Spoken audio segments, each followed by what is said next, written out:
So we go to the engagement tip. So the engagement tip number 1 is encourage readers to comment on your articles. So this is what I do and I've been doing lately, and I've seen good results come from it. Is at the end of your article, instead of using CTA like some people do, don't use a CTA. Instead, encourage people to comment. Share your comments, share your thoughts. If you love this, what do you like about it? Or something like, if you have any questions, I'll be happy to answer. Drop it in the comments. Something like that. It helps a lot in driving comments, and also it helps you get a lot of engagement on your post. Okay, so second engagement tip is to engage on other people's articles that are in the same publication where you're publishing.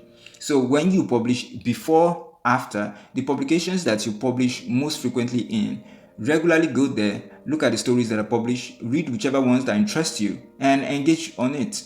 Read, clap, highlight, comment. We've talked about that. So this is very, very helpful when it comes to that.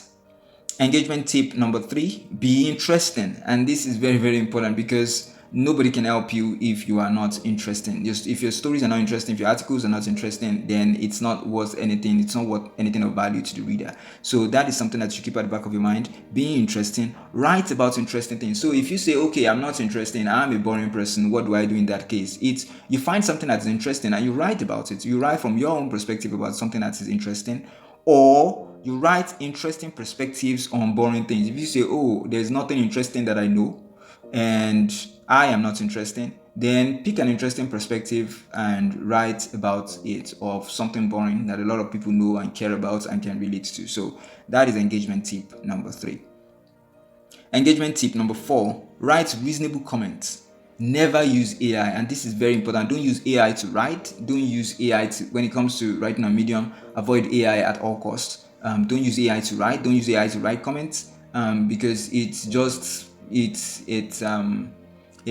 makes the platform bland, and it makes you, when I see people who use something like an AI to write comments on my articles, it looks very bad, and you want to avoid that. You want to try as much as possible to be relational in your approach, and to be expressive, and to to be like a human being, not like a robot, not using fancy big languages that don't go anywhere. So never use AI to write. Never ever do it. And write comments that show that you read the article. If you are not, this is why I do not put something like write 5 comments every day, or something like, oh, follow 5 people every day, or something like make 5 highlights or do 10 highlights every day. I don't want to give you those things, because it diminishes your work, it diminishes your enjoyment on the platform if you start engaging on things that really, really do not get your attention. You're not really interested in, you're just doing it for engagement's sake. So it really, really destroys the platform for you, and before you know it, you're going to hate it there. So don't do that, but spend time. And sometimes it takes a long time for you to find a good story that you like, but when you do, engage and write reasonable comments that show that you read the article.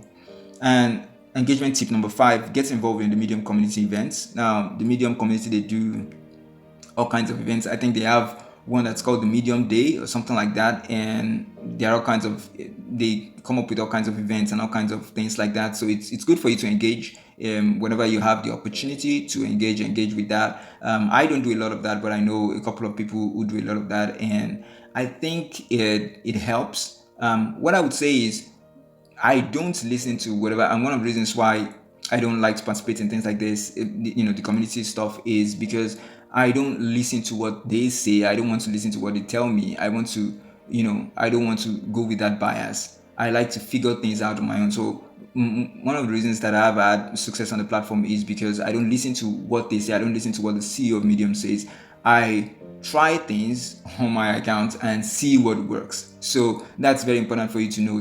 No matter who it is, no matter who is talking on Medium, whether it's the CEO, whether it's someone in marketing, whether it's someone that has to do with writing, always have it at the back of your mind that it is what you do that gets results for you. That is what you should be focused on, and don't be carried away by someone saying, oh, you should do this. In my experience, that doesn't really matter much, and it doesn't get a lot of benefits for you. Now, another thing here is to get friend membership. Now, remember the membership tiers I told you about. There is a free, there is the member, and there is a friend.